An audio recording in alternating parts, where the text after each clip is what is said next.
That's why he spends time in the presence of God to hear instructions from his heavenly Father. And once the klaro yung instructions na yun, he will do it no matter what the cost. At the point na yung nandun na siya sa Gethsemane, malapit na siya hulihin at i-crucify, he was praying na sana, may this cup pass from me. Tapos sabi niya, not my will, but your will be done. Anong tunay ng humility, mga kapatid? Hindi yung ikaw ang nasusunod ko anong gusto mo. True humility is you listen to God and you say, God, yes, amen. Kahit mahirap, even death on a cross.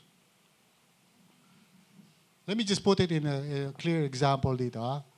Let's say, meron ka naka-conflict. Lahat naman tayo minsan na may nakaka-conflict. So, masama ang loob mo. Dahil masama ang loob mo, iniisip mo, ginagawa natin dyan sa RLCC. Bakit? Eh, nakikita ko yung, you know. Okay. Anong gagawin mo? Attend na lang ako sa iba. Saan ka pupunta? Sa VCD, DVD. O namang church yan, yung malapit sa mall.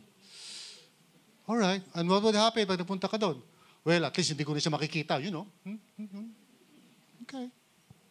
And then while you're praying and maybe reading the Bible, God speaks to your heart and says, puntahan mo yung tao, be reconciled with that person. Kung may pagkakamali ka, aminin mo, ask for forgiveness. Ano reaction mo doon? Teka muna, get deep behind me, you know? Hindi si Lord yan. Okay. Satanic yan. Ba't ko lalapitan yung tao na yun na may conflict ako sa kanya? Siya dapat ang lumapit sa akin. And then the voice comes again. Go to that person, be reconciled. And Lord, mali naman siya. Meron siyang ginagawa. Justification. But what is true humility?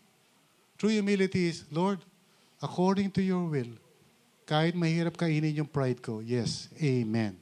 I will go to that person.